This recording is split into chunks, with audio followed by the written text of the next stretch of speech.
There's elements of the bad boy that in some ways are, we look for even in the good person that we end up with. You may marry a good man, but it's hot when you marry a good man with an edge.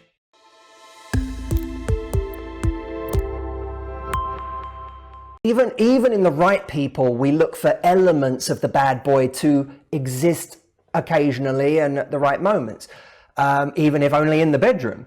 But but I do, Esther Perel said to me when she was talking about the idea of women going for bad boys, and she said one of the reasons that women like the bad boy is because they see him as being able to take care of himself and his own needs. He goes for what he wants and he takes care of his own needs.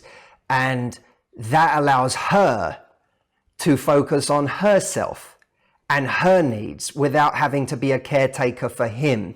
I suppose the idea being that so many women spend so much of their lives babysitting men and being their caretaker and playing mother to them, that when a guy comes along who doesn't need any of that, all of a sudden she's free to focus on herself and her own needs. So I think that's an interesting theory. Oh, she's great, Esther. She really has some. I love her, yeah. Too. So going on from the bad boys, but it kind of ties in.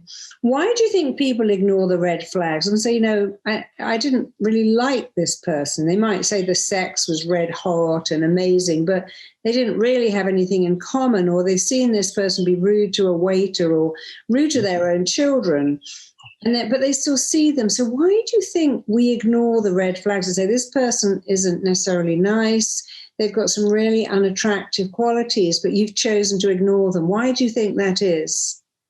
There's a number of reasons. I think on one hand, we are afraid that we're never going to find what we want, and that this person, even though there's things wrong with them, represents hope for our love lives. And so we become a biased judge, ignoring everything, all the evidence that this person could make us deeply unhappy or isn't a very good person. And looking for all of the attributes of this person that suggest they're wonderful. We always have to suspect our judgment in situations where we want the result too badly, where we're too unwilling to remain alone any longer, because that will always make us prone to ignoring that's the same, by the way, in a company. If you're trying to employ someone and you're desperate to fill that position, someone can come through for an interview and they'd be kind of charming, and you notice that there's a few red flags and there's a few reasons why this person is maybe not as qualified or as competent as they should be, but you're so desperate to fill that position in the company that you'll overlook it to get them in, and then you pay the price later when it turns out they can't do the job. So I think that's part of it. Certainly insecurity is a part of it. I don't deserve someone who has these qualities, that who is charismatic and confident and attractive, who also is going to treat me well, who also is a good person. We think in order to have this stuff, we have to put up with this stuff, and that's a very destructive pattern. It's also the reason why people are turn into people pleasers in relationships. Is they find themselves doing twice as much for this person as this person is doing for them. They're making all the sacrifices. They're giving up all of their time. They're going out of their way to please this person and doing all of these things that this person would never do for them. And you say, why do you do this? And it's because deep down, the righteous mask for that is, it's because I'm a loving, generous person. But deep down, the insecurity is, I'm not worthy of this person. I'm not as good as them. I've put them on a pedestal, and therefore, in order to keep them, I have to work twice as hard as them in order to make it worth their while. If I were to ask for what I really wanted, this person wouldn't be around. It's that whole thing of, I have to earn love, work for love, run after love, and chase love. But you really don't. And I see that too, that more people stay in the wrong relationship in case it will never get better. That I see that as the biggest problem, even they're not finding the right person, is staying with the wrong person because, oh, well, better the devil you know. How do you know when it's the time to end a relationship? So many people stay in it for too long, or I'm just working with someone now who keeps breaking up and going back to the same person over and over again, both because they're too scared to think they'll ever find anyone else. But how do you know? What advice would you give? What would you say would help you to know when it's time to end a relationship and move on? I suppose when you truly no longer feel that you have a teammate in making things better and working on it, either because your teammate has totally given up on being a teammate, or because you see that your needs are so far from being met and there is no sign of any of that shifting or changing. It's not a phase, it's not a chapter where your partner just happens to be quite in a busy chapter and that chapter will, change. If it seems to be just a permanent state of play that I'm nowhere near to getting mine. We're not 10% out in terms of my needs being met. We are so far away that I cannot be happy within this relationship, then I think it's time to leave. People forget that relationships, what makes them quite different in a sense from friendships. Yes, it's lovely that your partner can be your best friend, but what makes it different from a friendship is that when you have a friend, I have many friends and I think of them as operating in sort of circles, expanding out. Here's me, and around me is my closest circle. And then around that are the people that I enjoy as friends, and around that are acquaintances, and around that are people that I enjoy seeing but I only see once in a while.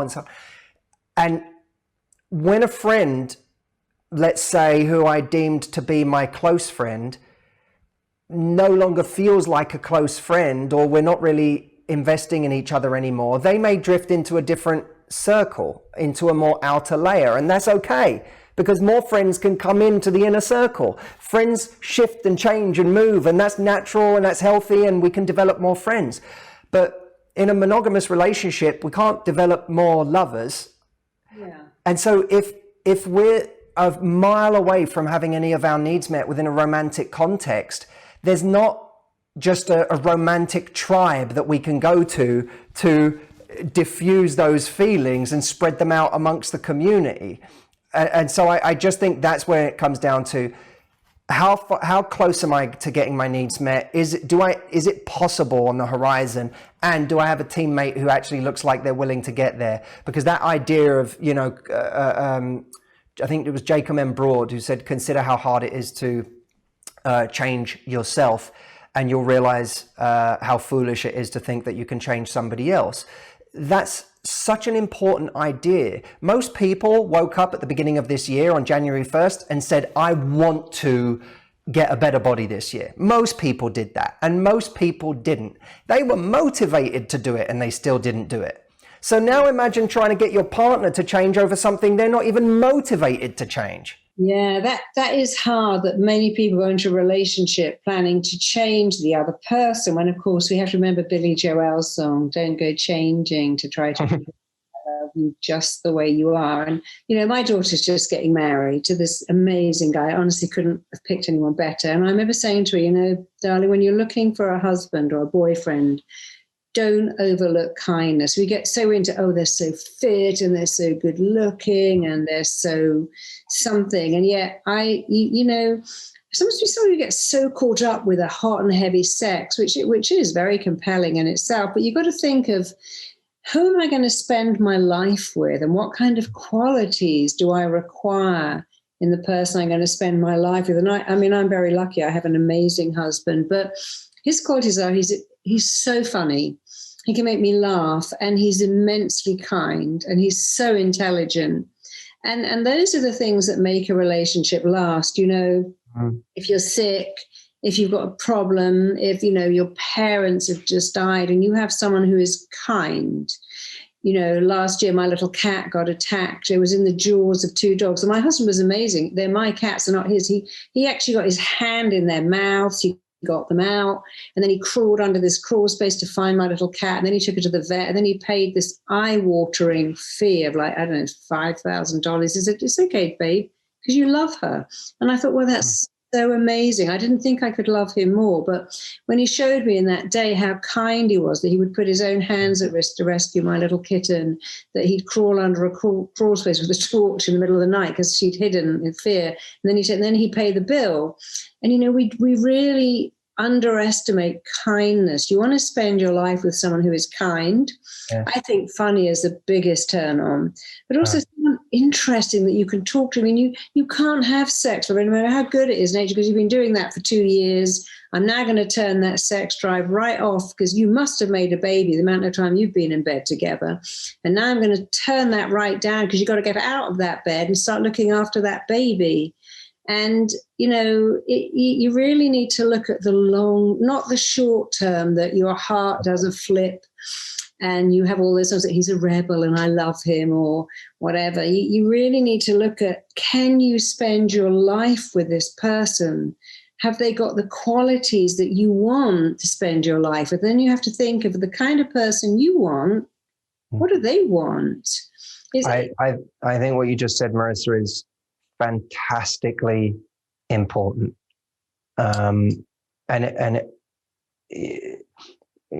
David Brooks said marriage is a 50-year conversation. Well, relationships are not hard work. If you find the right person and you respect each other and you care about each other and you have sexual chemistry and best friend chemistry, and you think, wow.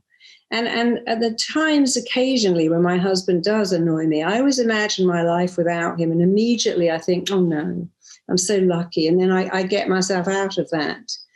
And it's always good when you're having a challenge to imagine your life without that person, because if they're a good person, then your life without them will never be as good. Yeah, that's lovely. That's a lovely idea. Imagine your life, if you're having a challenge, imagine having that challenge without them. I love that. A couple of times I walk into his bathroom and I've gone flying because he doesn't ever put a bath towel down.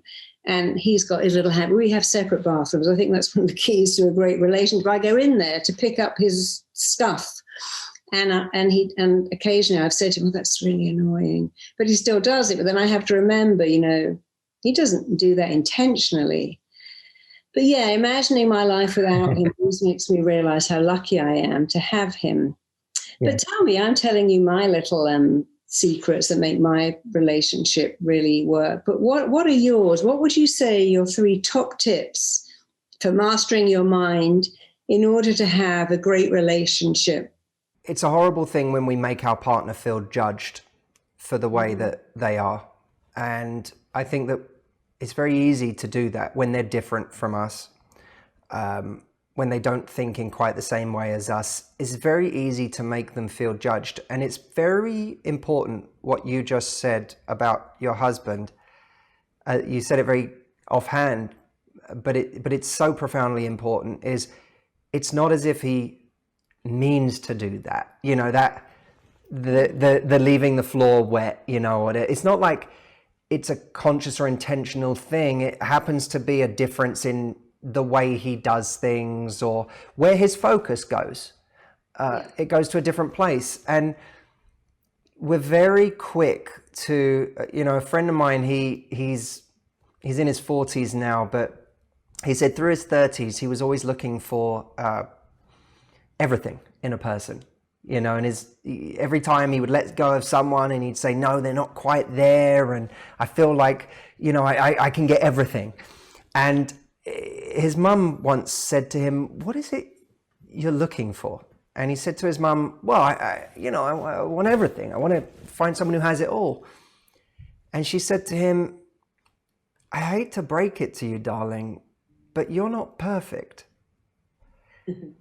She said, she went on to list all of the flaws that he has and all of the difficult things that someone would have to deal with him and put up with him. And he said it was a profoundly insightful moment for him. And it, by the way, I think would probably have a big problem with too many mothers making their sons feel like they are perfect, and not giving them that moment of realization. And the same may be true of women, you can tell me. But I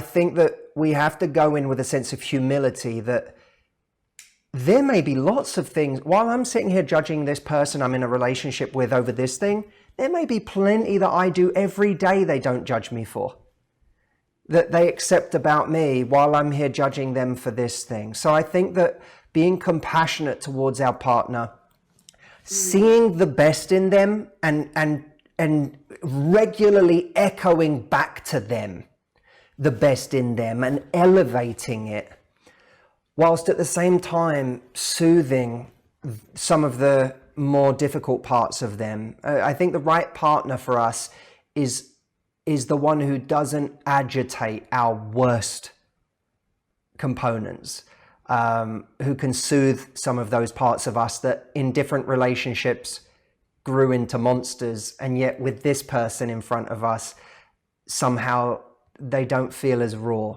In terms of the things to look for, I actually think so much of what you said in terms of looking for kindness, looking for someone that you think you're going to be able to have the conversation with, the conversation of life and outlook and love and over a long expanse of time is deeply, deeply important. Who can you stand to be shut in a room with?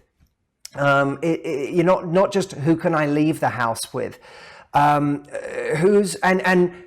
do I love more when they're here than when they're there? Because you've always got to be suspicious of, yes, absence makes the heart grow fonder, but at a certain point you have to say, am I more in love with this person's absence or their presence? Because if every time I'm actually inside four walls with them for a protracted period of time, I start to think I don't want to be there anymore, then maybe I'm more in love with their absence than their presence. I think good family in some way, I don't think it's necessary, but I think that sometimes knowing that someone has love around them, or knowing that if family is important to you, that at least they understand the concept of family and they value it too, I think is important to because those things don't seem like much when you're dating, but later down the line, they start to become bigger and bigger things, especially as, if it's marriage or kids and your communities start to intertwine more, those peripheral characters can start to become more important in various ways. Again, I don't think it's absolutely necessary. Plenty of people do great with people who don't have the same family or home life as them, but I think that you want to at least know that that person has an interest, even if they never had it, they have an interest in building what they never had. That they don't not understand your need to be close to family or connection. Certainly for me at least, intelligence is very important, because that is directly linked with the conversation I want to be having with someone over the long term. I want to know we can talk about lots of different things. And kindness, like you said, kindness and someone who is genuine about being a teammate, to me is number one.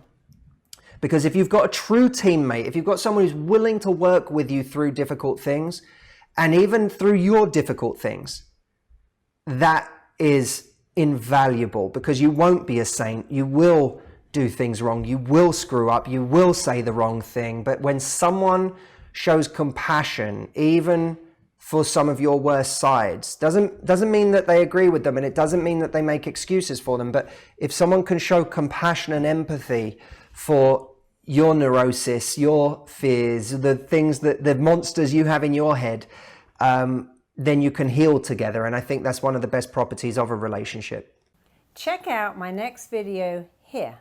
Marilyn Monroe was such an example of someone who looked out there. She believed, if I become rich and famous and beautiful, then surely I'll feel lovable. And I've seen many, many clients who say, but no one loves me. I can't find love.